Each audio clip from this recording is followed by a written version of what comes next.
On our panel from the Conservative Party, Jake Berry. He was previously Minister for the Northern Powerhouse. More recently, he was party chairman in Liz Truss's cabinet, alongside man of the moment Nadhim Zahawi. He now lurks on the backbenches. Labour's Tracy Brabin is the Mayor of West Yorkshire, one-time star of Coronation Street. She traded acting and writing about fictional family politics for the real thing when she was elected as an MP in 2016. She served on the party's front bench in several roles before becoming the country's first female Metro Mayor 2 years ago. Alison Phillips runs one of the country's most read newspapers, the Daily Mirror, a job she's been doing since 2018. This week, the paper's front page had a useful guide for Tories, including how to pay taxes, wear a seatbelt, and how to apply to your bank for a loan. And Konstantin Kisin grew up in the Soviet Union before moving here when he was 11.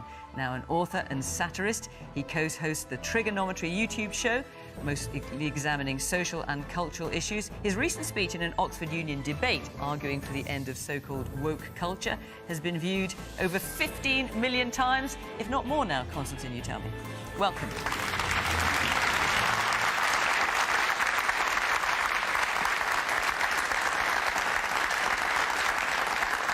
Good evening to our panel, to our audience here in Scunthorpe, which, as always, reflects the electoral support for our political parties, and, of course, to all of you at home.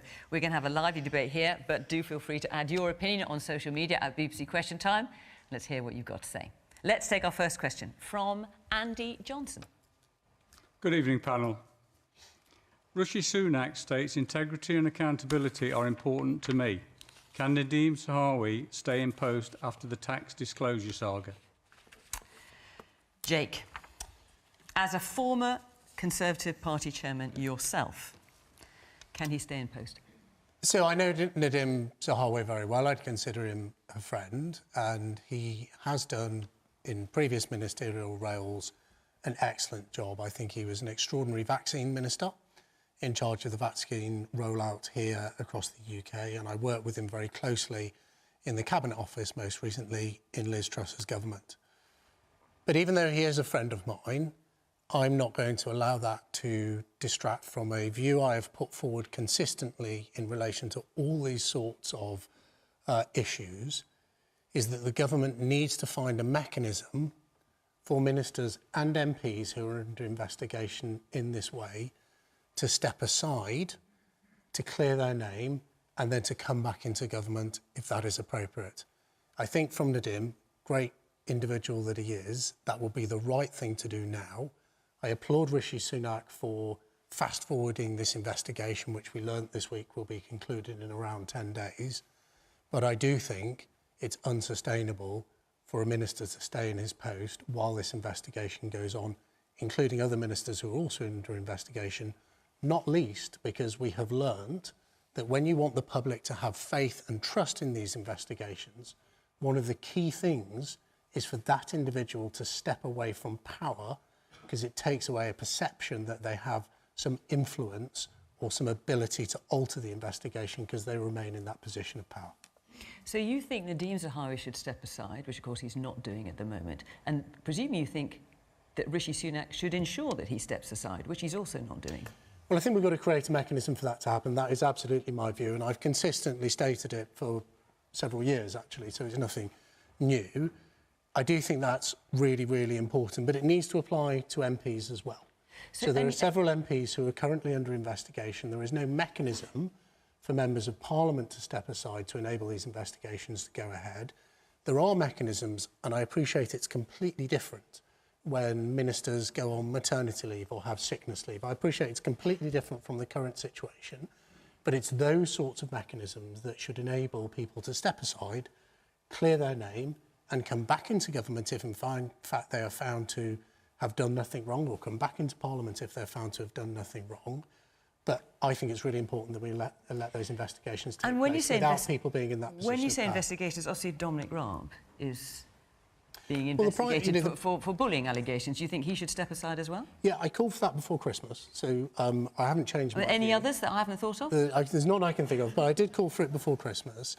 And look, you know, for consistency, the Labour Party has correctly called on the Prime Minister to appoint an independent ethics advisor. That's the right thing to do. and I'm really pleased that Rishi in December appointed that independent ethics advisor.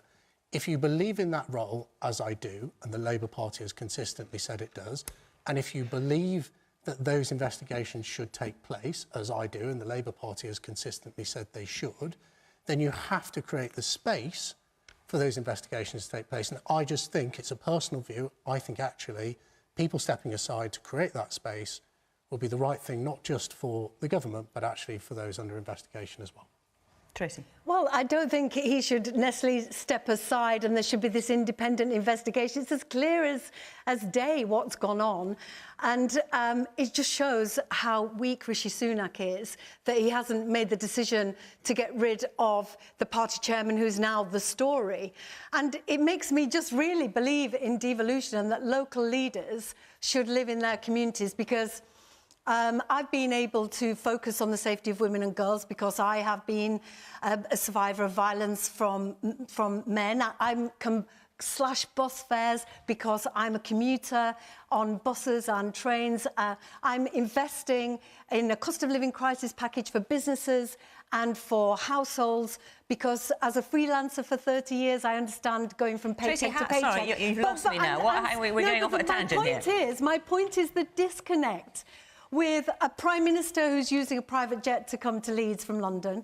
And now we have the leader of the party saying, well, we need a private investigation. He's been using an offshore, system to avoid paying tax. Well, hang on. Wait a minute. Just so we don't all end up in court. Yes. So let's be completely clear. Let's be completely clear. That Nadhim Zahawi says that the HMRC, the taxman to you and me, agreed with his accountants that he never set up and is not the beneficiary of that offshore trust, Balshore Investments. There is the question of some £99,000 he seemed to have received as a dividend, and that is unclear. But he says, and he's saying the revenue agree with him, that he has not been a beneficiary of it. But he has been investigated by... And he's paid a penalty. But he's been investigated by, the department that he was leading. As Chancellor. As Chancellor. And what you've got is a party that is corrupt, and we've just got to drain the swamp. We have got to get back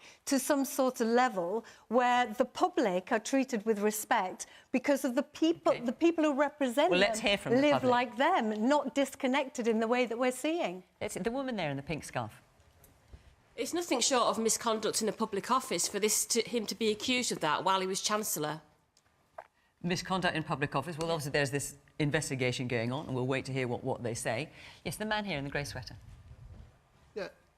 Nadhim Zahawi pointed out earlier on that he was... it was a smear campaign when he wanted to be the leader. So hang on. So this is there was a journalist who was trying to write about him, Yeah. and Nadhim Zahawi's lawyers basically tried to stop the journalist printing these stories. That's absolutely and correct. said that he was being smeared. And I do sometimes wonder about this independent advisor, because a lot of the time it's the actual Rishi Sunak makes the final decision, or Boris Johnson made the final decision. How can that be independent?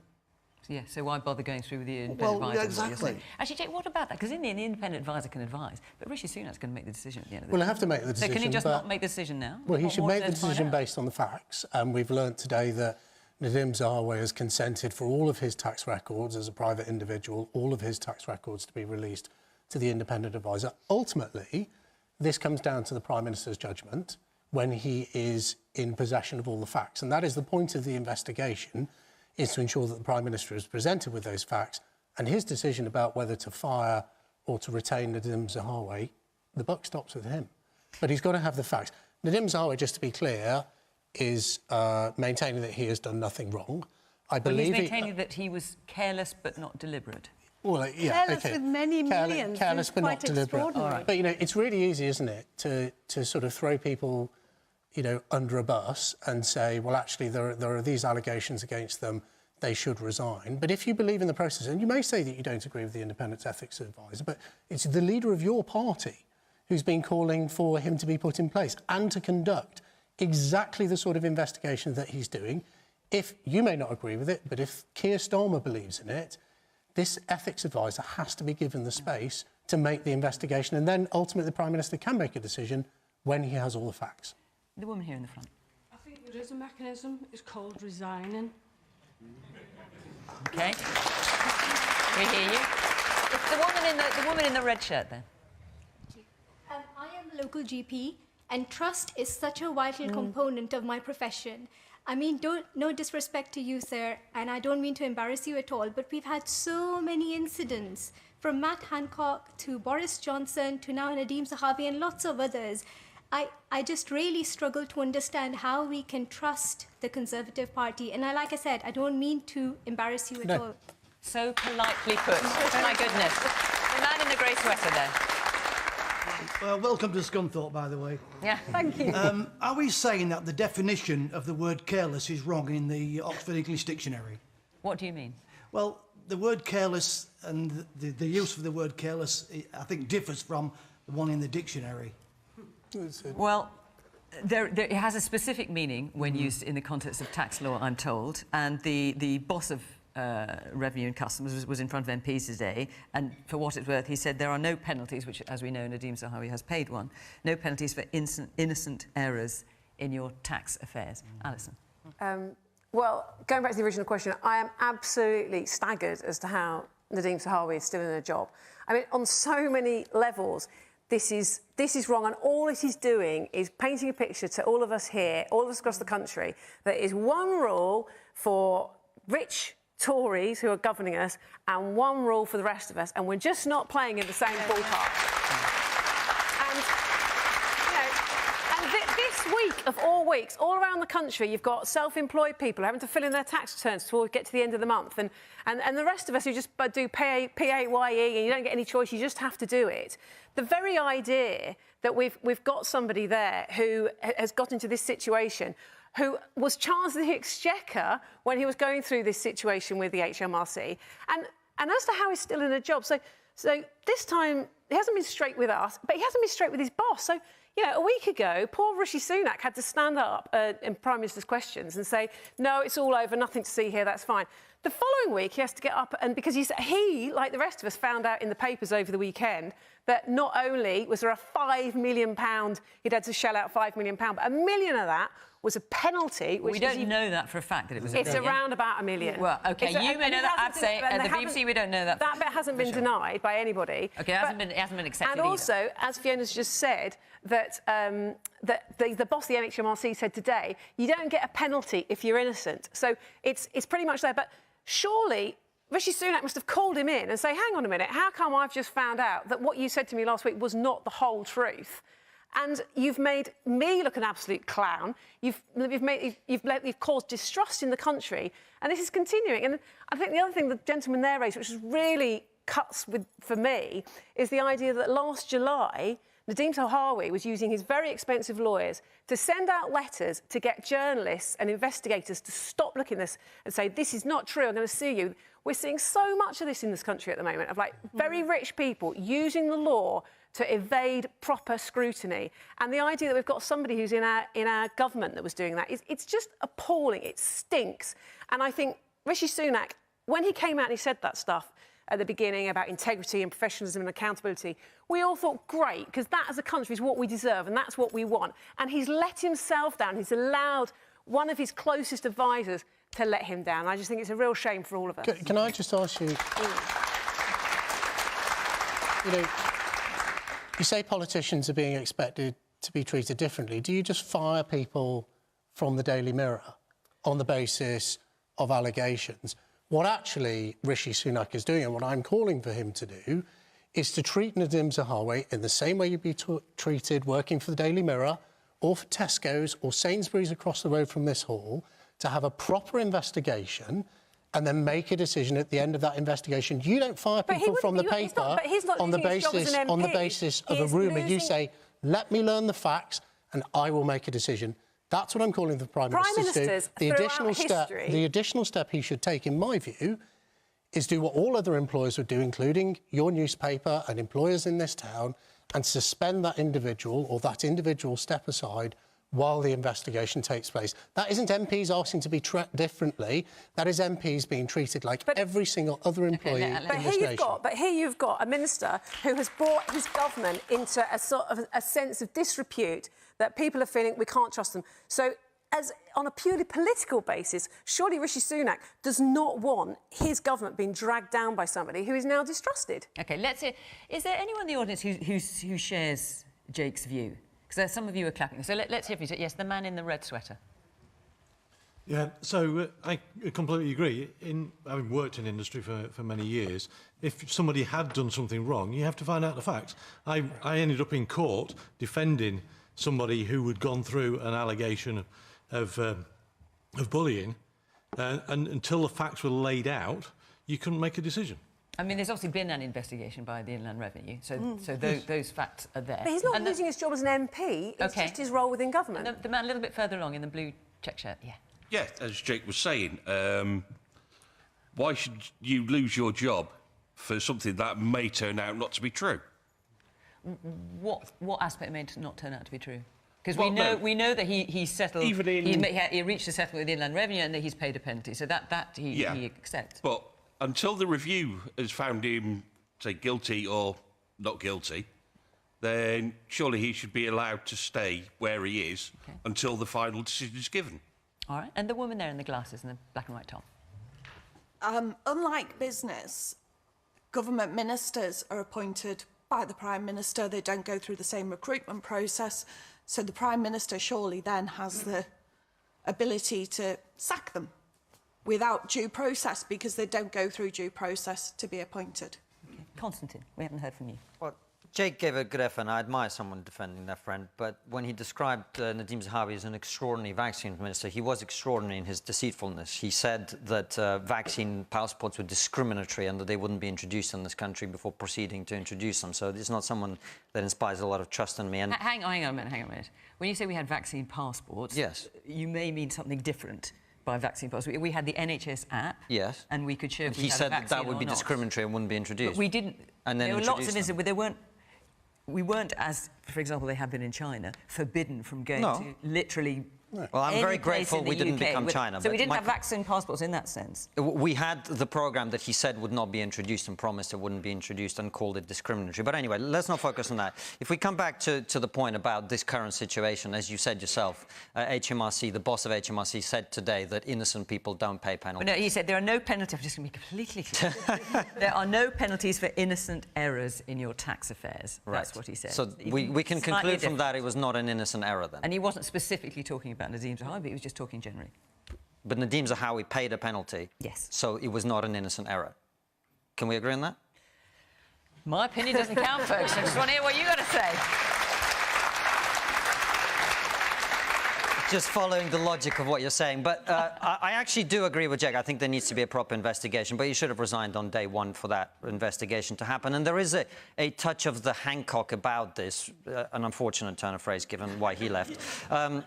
Because we're in a position where a minister is dragging on a situation that is clearly going to end up in them resigning one way or another. He's not going to stay. This is not sustainable, and this is embarrassing the Prime Minister. It's embarrassing the party. And the sooner he resigns for a fair investigation to take place, the better for the Conservative Party and for the country.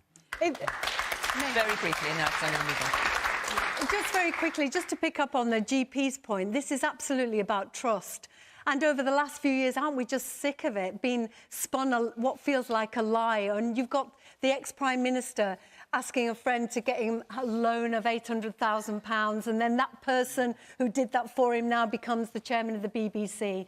I mean, it just feels so corrupt. He says, Mike, honestly, I feel like I'm some kind of, honestly, I'm mullered. Yes, just to be clear about that, what the BBC connection. chairman says is that he did not set up the loan or the guarantee. Yes. He just passed on a name to the cabinet secretary. Anyway, but the problem is, Fiona, the problem is with that, and that is probably true, but the public have just felt year in, year out, betrayed by their leadership, that they don't feel they can trust the leadership. And I do think that Rishi Sunak has been incredibly weak.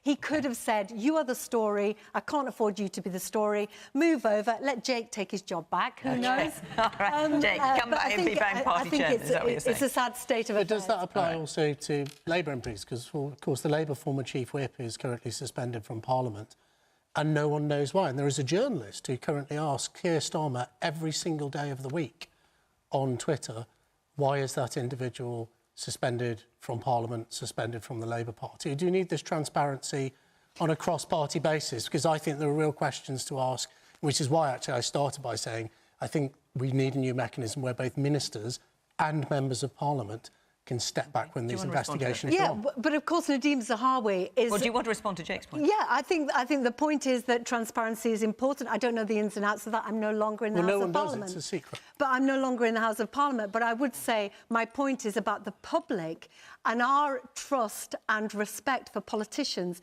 has been eroded by 13 years of Conservative government letting us down. You've made that point. May I make a very quick point on this, which is we've spent, I think, probably about 10 minutes talking about this. 20. Which is why I'm thinking let's get on to the next one. Well, quite. But the point I was going to make is the reason that he needed to resign on day one is precisely because we are spending all this time talking about when we've got a cost of living crisis, we've got a war in Europe. OK. Well, in that case, let's move on.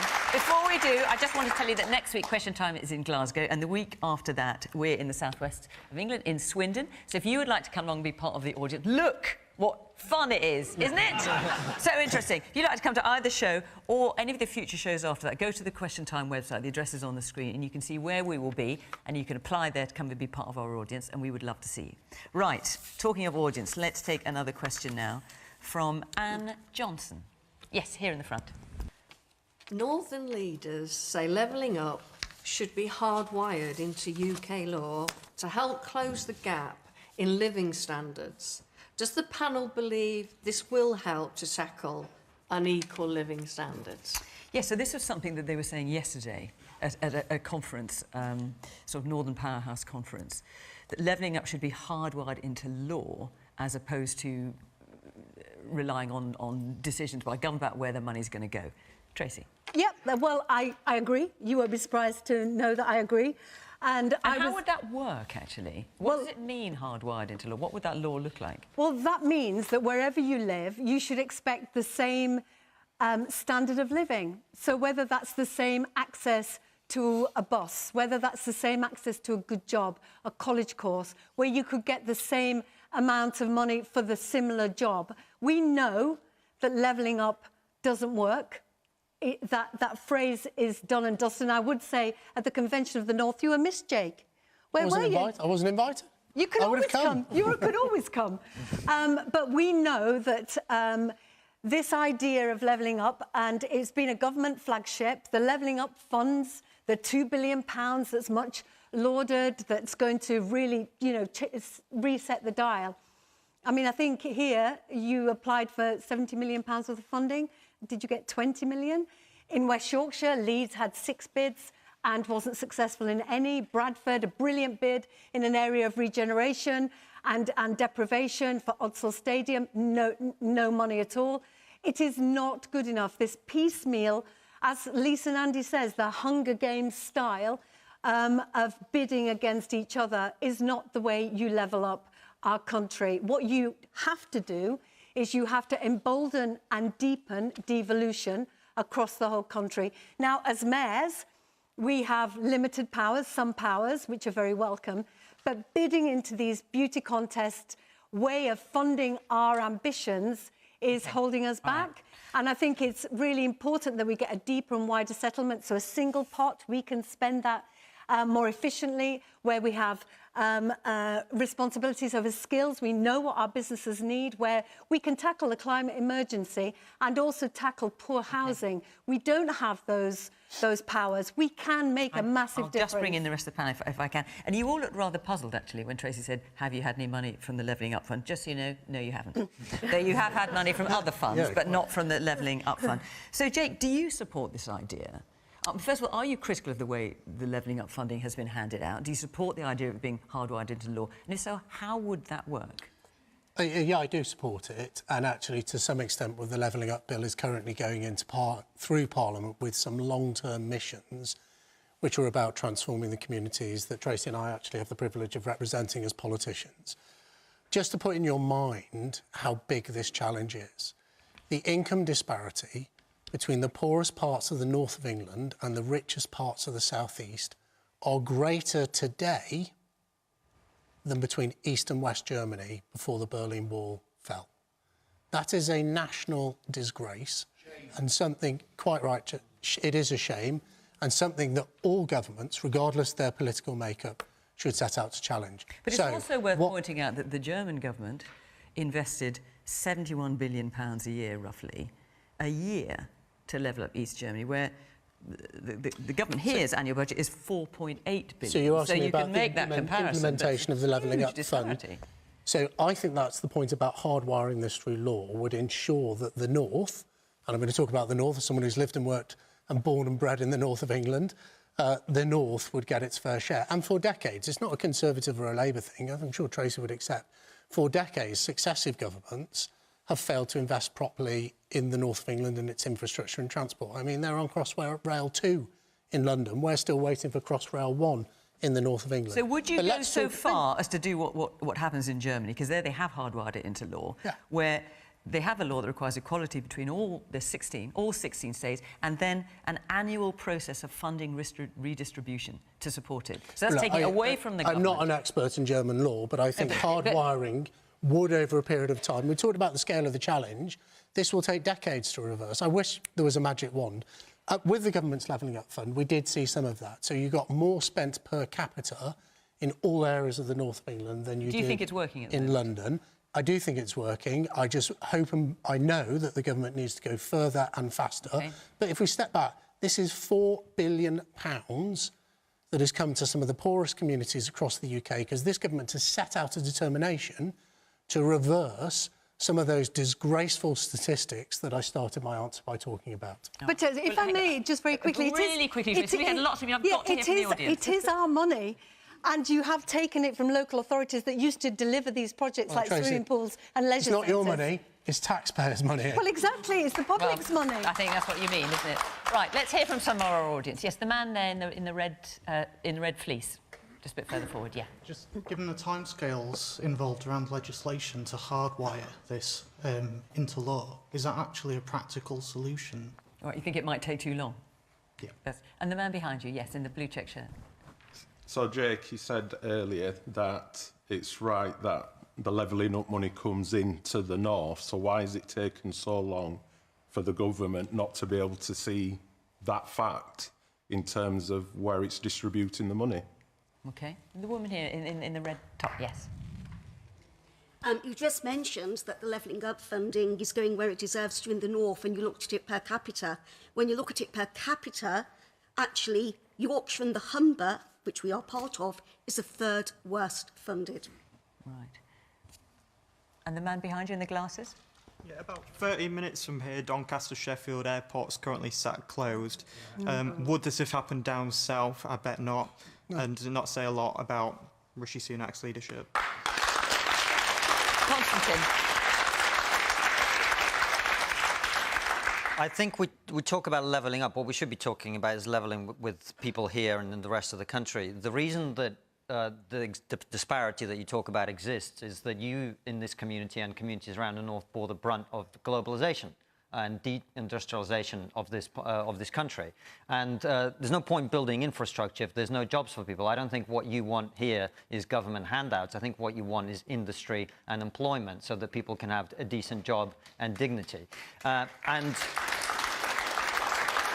we actually have, I mean, I think the world and this country in particular are about to face a very, very challenging time economically. But as deglobalization happens, which is already occurring due to the breakdown of supply chains and so on, what you're going to see is actually we have an opportunity to bring industry back to this country and make things again in this country and buy things made in this country. But that will mean that we have to let go some of our obsessions like net zero and so on, and we will find out if the government's prepared to do that.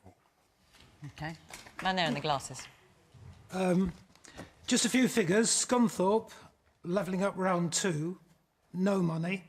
Grimsby, levelling up round 2, no money.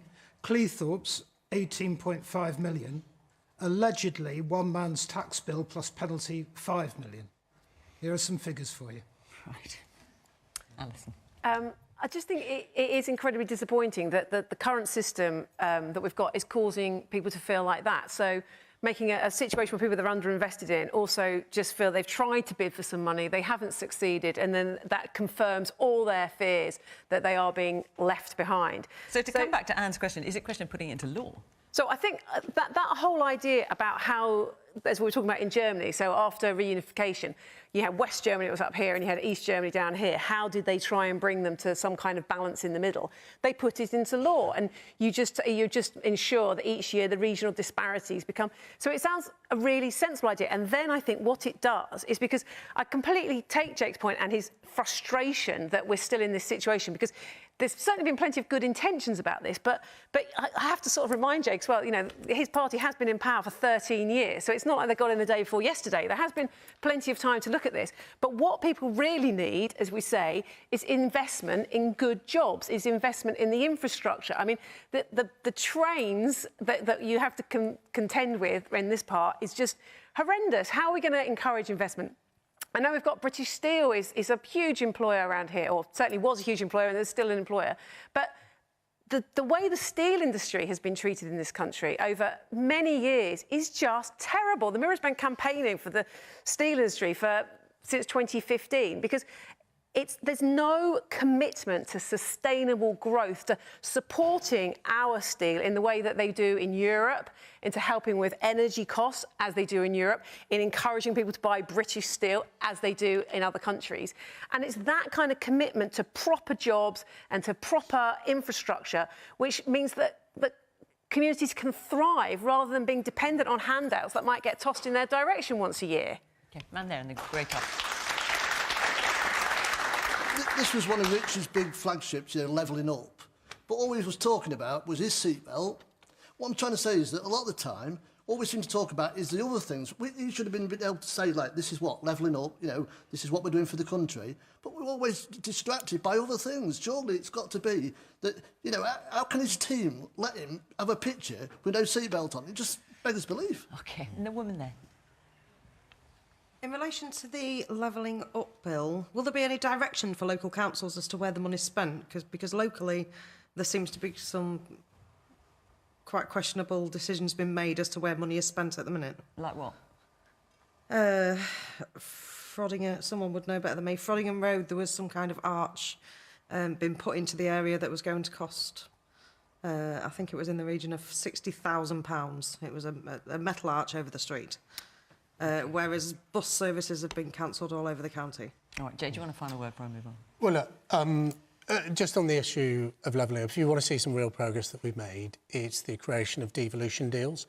I fervently believe, I was Northern Powerhouse Minister, I fervently believe that better ideas are made in the north of England than are ever made in Whitehall.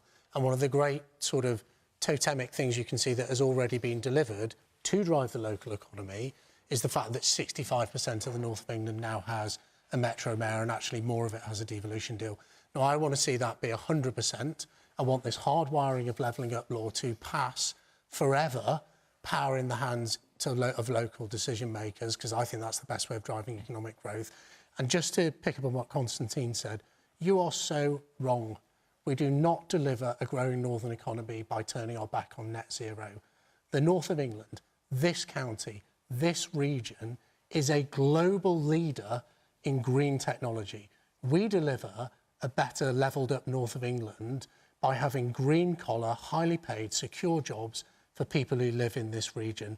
Net zero is the solution, not the problem. I think it's good for your voters to hear that. I'm sure Conservative Party voters will be pleased. But the other thing is we currently outsource 50% of all our CO2 emissions to other countries. Why don't we bring that manufacturing back to this country and make things here and have jobs for people where we would make things cleaner and they would be better quality? Why don't we do that? Why do we outsource our manufacturing? Why does this country outsource our jobs, these people's jobs, to places like China, to tyrannical regimes like the ones in China or the other countries around the world, instead of making things in this country? Why don't you tell your voters that? And see the biggest wind farm in the world, just off the coast here, built with British Steel. That is about securing jobs in Scunthorpe, other areas of the country, and delivering those highly paid, secure jobs. Because actually, that's what people in the north want. You haven't answered my question. Why do we outsource half of our emissions? Onshoring is part of the green industrial revolution. So why do we outsource half of our production to other countries? Why are things that people buy in this country made in other places? We are not outsourcing jobs. We've just created 1,000 green jobs in West Yorkshire for young people. Correct. We know this is the future for our regions. This is how you level up. is you tackle the climate emergency. And that's why investing in green technology, investing in those jobs, investing on onshore and offshore, and making sure, to your point about who gets the benefit, to making sure that our wind farms in Swansea don't then pay for schools in Stockholm. That's why the Labour Party are focused on making sure that we have sustainable green tech in our country that creates amazing jobs for regions like Scunthorpe. OK, I'm going to take another question because a lot of people asked about this. This is from James Johnson. I just want to point out, if anyone's noticed, we've had... This is the third question row from someone whose surname is Johnson. Now, I checked, and apparently... No Boris Johnson. Well, apparently... well, that would be something, Jake.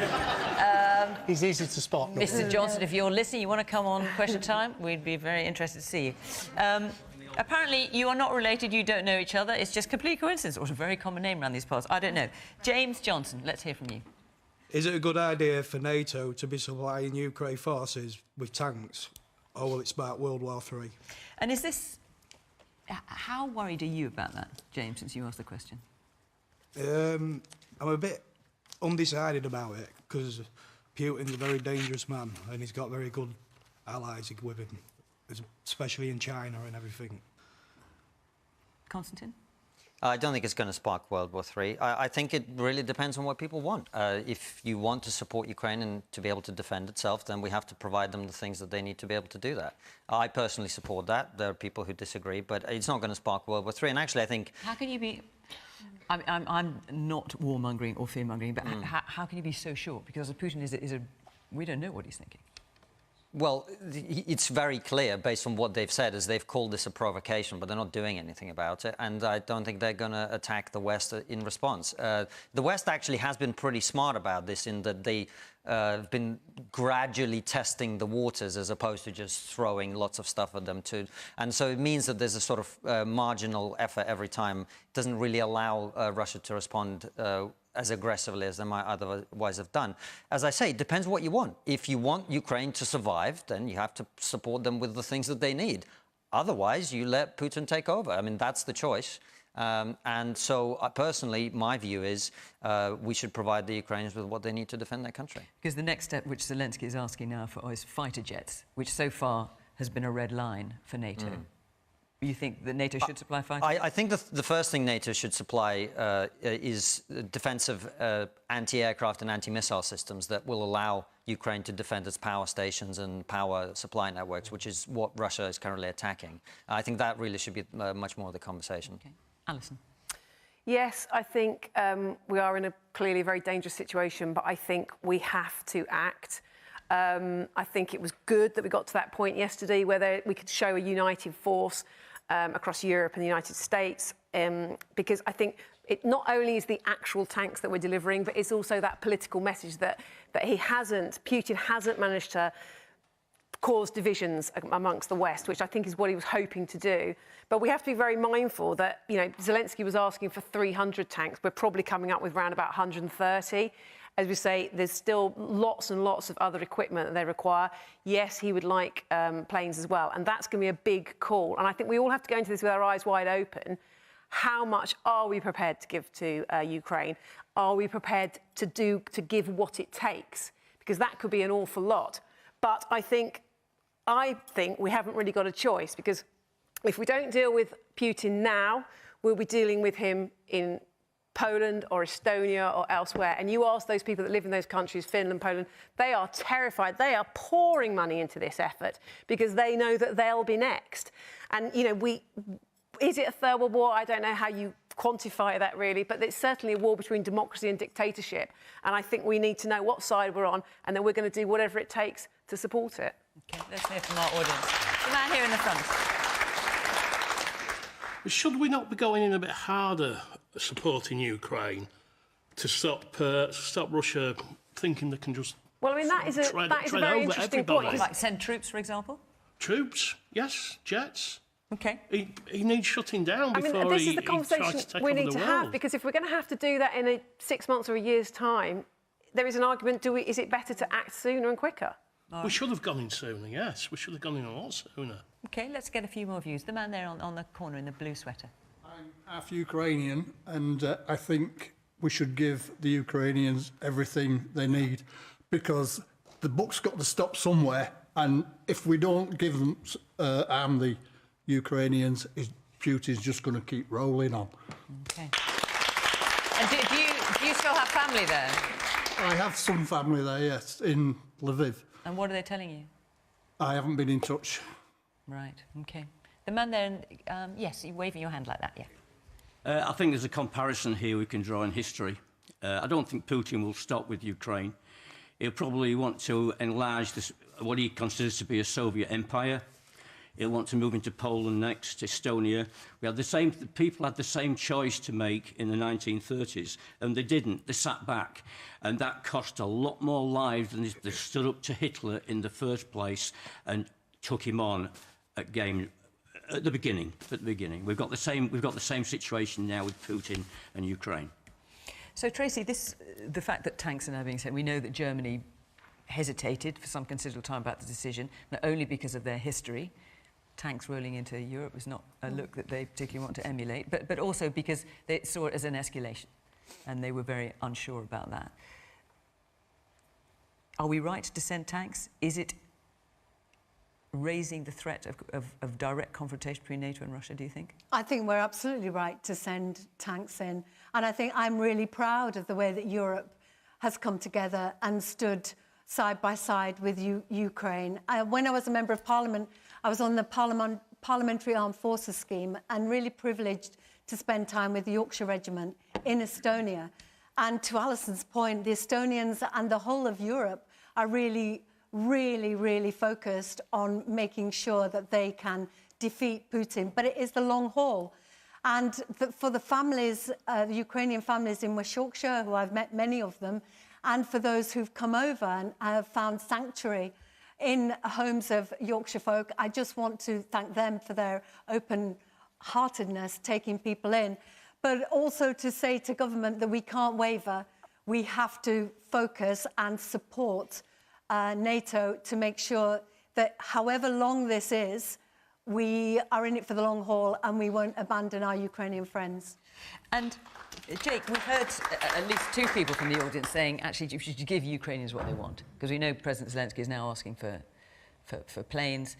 You talked about, get ground troops in there. Are there any red lines, do you think? Should there be any red lines for us? Well, I think the approach we've taken of giving support when asked for and when required is the right approach. We have to be very careful that we don't see an escalation into a nuclear conflict.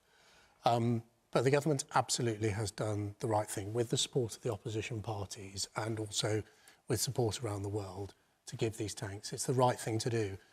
I just sort of look back and think if we'd have stood this firm against Putin when he rolled into Crimea several years ago, 2014. Would we be having this conflict now? I suspect we wouldn't.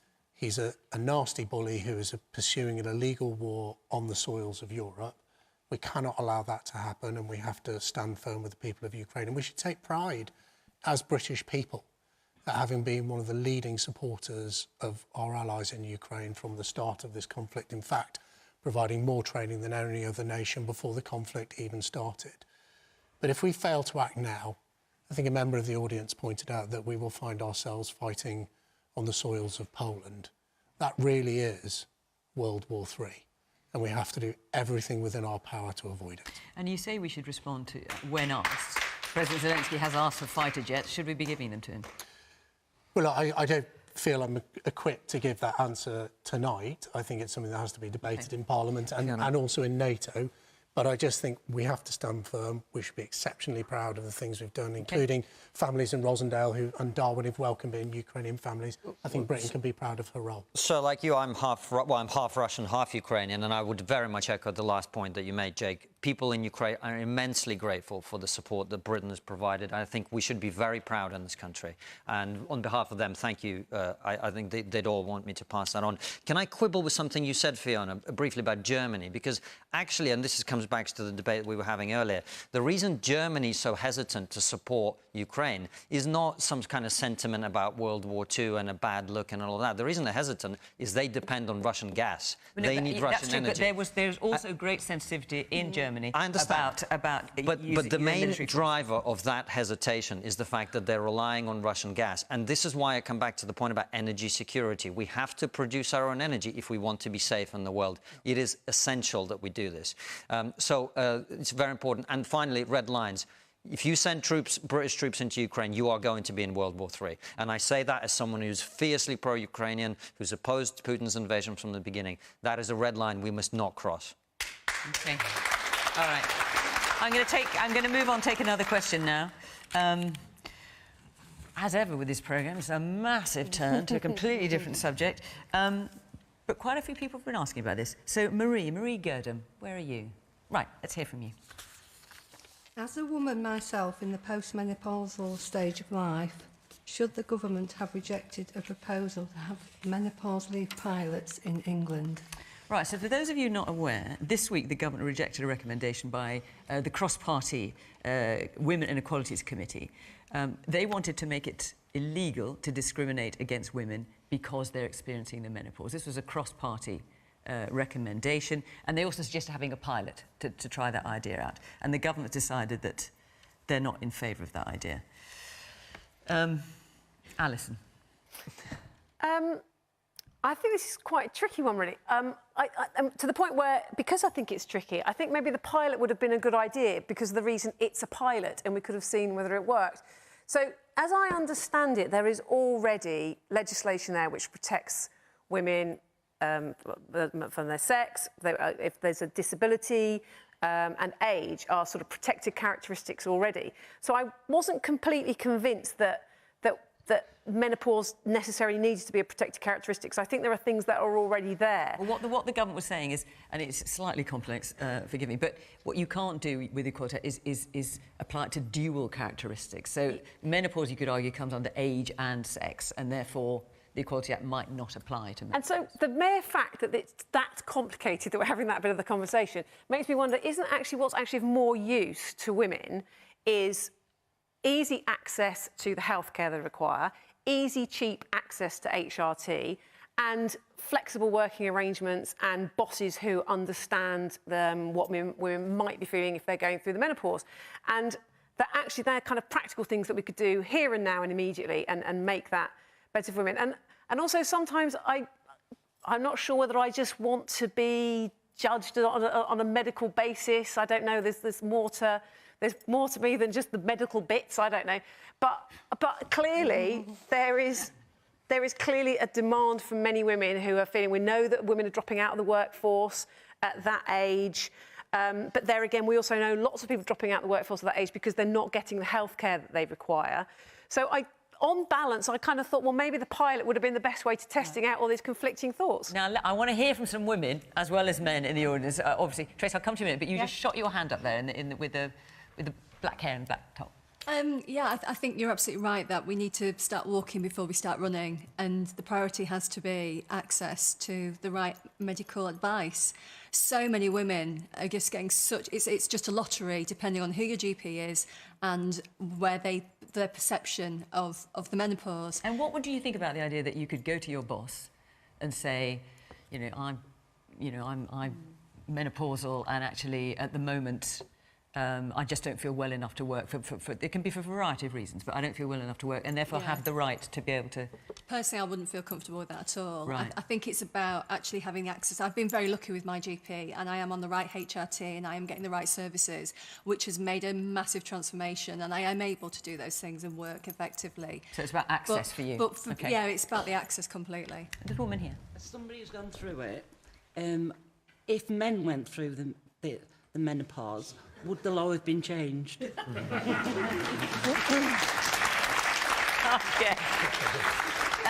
Constantine. Oh, compulsory menopause, that sounds interesting. I quite like that idea. Even things up a bit. I knew we were going to cover explosive subjects, and I didn't know it would get quite this controversial. Well, not necessarily. It depends on your point of view. Yeah, I suppose it does. Look, I don't know a lot about it. I'm certainly not in favour of anyone being discriminated against because they're going through something like that. So if there's a way we can do a pilot to find out what is going on, what would be the best way to deal with that, I'm fully on board with that. And in terms of making it illegal to discriminate against people, or you know, because they are experiencing their menopause, so they would have right to leave and time off to see the doctor and various other things. Would you support that? I don't know. I'd have to look at what the pilot comes up with. I mean, I happen to find myself in a position where our YouTube show has grown to a point where we employ people, and I would certainly hope that as someone who's part of the management of that, our employees could come to us and say, and we could have that conversation rather than having to have the law involved. But I understand that won't be the case for everybody. So, but for me, it's always, I would want employers to be understanding of people's situations, wherever possible, really. Have we got any employers in the audience here? Yes. So you in the check shirt, what would you think of this if this came into law? Small businesses would really suffer. I think putting things in law makes it very difficult for small businesses to survive, and we have a small workforce, so it would be a real difficulty to say, yes, you can go off. Who's going to do the job? But you could say that applies for maternity leave. Yes, but with the maternity leave, that is... And of course paternity leave. Yes, absolutely. But you've got to give small businesses the right to be, as we were saying earlier on, to level up, and making more and more obstacles for us doesn't help. And then you were a GP, you were talking earlier. Yes, I just wanted to share my experiences. So 90% of patients I see are women, which is what I expect to deal with, and over 50% of them come with menopausal symptoms. Now, menopause is a disorder. Perimenopause is a disorder. I think we should treat it like any other illnesses. The symptoms can be debilitating. The symptoms can really affect your quality of life. So I don't see how it should be treated differently to other illnesses, for example, a chest infection or a sore throat. So I think it needs to be treated like any other medical disorder. OK. Tracy? Well, I think the GP is my new best friend because we keep agreeing on things. But what about putting it into law? And that's what the pilot was going to look at, whether or not it should be illegal to discriminate against women. Well, that gives protections to women. And I do understand the gentleman who runs an SME. It is difficult when you've maybe 4 or 5 members of staff. But because it's in law, you would be protected in the same way maternity and paternity. There would be opportunities to backfill and so on. Because I do think it's only fair that if a woman going through the menopause has, you know, massive flushes and sweats, and she's in a public-facing role, there can be accommodations that maybe she go into a different role where, you know, she can pick and choose whether she wants to be facing the public or not. And as somebody who's gone through the menopause, I do know that it can be quite debilitating in that the sweats, the rage, the rage. The rage, did you say? Rage. I never saw that when you've been on Question Time before. I know, I'm through it now. You wouldn't know. But I think every woman is different. And I think Carolyn Harris, actually, all credit to her as a Member of Parliament who has led from the front on this campaign. And I only read, I'm sure it's right, that the government have now agreed that prescriptions for HRT will not be at the usual prescription price because it is an ongoing year-long condition, and that we shouldn't have to pay a woman tax because of what is happening to us. The man back there in the glasses. I think it's a missed opportunity. I'm a consultant in the NHS, and I think by missing this opportunity, we have by not having the pilot, not having the pilot, exploring whether it could be put into exactly law. Because I think we should not shy away, as the GP put it. We should not shy away from discussing it, and this will also employ the employers to make adequate changes at their workplace, like turning the heating up or turning the heating down in theatres and working environments. So I think I would support a pilot and go through this. All right. Jack, I'll come to you. Let me just hear from the woman there in the pink scarf. She's had her hand up for a while. Yes. Yeah, I think there's a couple of issues at play here. First of all, the demographic of women going through the menopause, we're kind of invisible, and we're happy to kind of, you know, sit at the back of the queue and not really ask for what we want. And the second thing is, when you are going through the menopause, you don't really know what you want because you're confused anyway. It's a really confusing subject, and you're not really sure what help is out there and what to ask for. OK, Jake. Well, Look, you are not without a voice, because we have Caroline Harris in Parliament, who is a Labour MP who's extremely forceful, and Caroline Noakes, who's a Conservative MP, and they've done brilliant work on this. And I think at one point we're actually, because there was an HRT shortage, we're sharing their prescription with each other. Probably, you know, they've is that in the area of PMI? I couldn't say anyway. But what the government has done is to cap the cost of HRT, because it's absolutely wrong that there is a woman tax and people having to pay for HRT at £18.79 per year. And what these women are also pressing for is in terms of and the other thing the government has done is it is working with employers to make menopause leave easier for people to get. Look, on the question of law, it's not. I don't believe, as a Conservative, that the government should always reach for legislation in every single case. There is already legislation in place that requires employers where people have issues with their health. Menopause affects women in a different way. For some of them, it can be seriously debilitating. There is already a requirement for employers to make reasonable adjustments, and some of the things Tracy was speaking about, people moving away from the front of a house role. I think a member of the audience talked about turning down the heating, or it may have been you. That is a reasonable adjustment, and every employer should already be doing it. But actually, and I'm not one of these people who've worked in politics, my background is business. If you look at the employment market, it is such a competitive market at the moment. Employers are in a position where they have to behave reasonably. They need to communicate with their staff, whether that's giving them flexible working, enabling them to work from home, or making reasonable adjustments for health issues like the menopause. If they don't do that, they will lose their staff, they will go somewhere else, and that will be in a market where it's very difficult to replace those people. So I think the government's approach is saying, let's entrust employers to work reasonably with their staff, keep in place the existing legal protections while doing other things like capping the cost of HRT. I think we're in about the right spot on it. OK, I've got about just a minute left. Yes, the man there with the blue sweater. Yes, you. 99% of businesses are SMEs. They're hampered. Small and medium enterprises. Small and medium-sized enterprises, sorry. We know many are on the verge of collapse in 2023. They're already hampered by lots of things they have to do, and bringing something else in is going to make it even more difficult. What can we do? I don't know. I've seen my wife go through this, but adding something else to SMEs is really going to damage the economy. We need to trust SMEs to do the right thing. I know small businesses will. They have a history of doing it. They do it, and the government should trust them to do it. Woman at the very back with the glasses. Yes, you in the middle. It's debilitating in the menopause, but it's fixable by bringing down the cost of the pills that make you feel wonderful. The HRT, which is what we've been talking about. Yeah. And also, if we had more women leaders and women who are running SMEs, we might have had this much earlier on, because women understand, because they've been through it, and that, you know, if they're setting the rules, then I think it will be easier for everyone. OK. On that note, our time is up. Thank you very much to the panel, to all of you for coming and playing your part and letting us hear your views. Thank you very much indeed. And of course, thank you to you at home for watching. Just a reminder that, of course, we're on BBC One after 10 o'clock news, but we're also live on iPlayer at 8 o'clock every week, in case after the news it's too late for your bedtime. So, thank you very much from our panel, from our audience, and thank you for watching. Next week, we're in Glasgow. See you there. Bye-bye.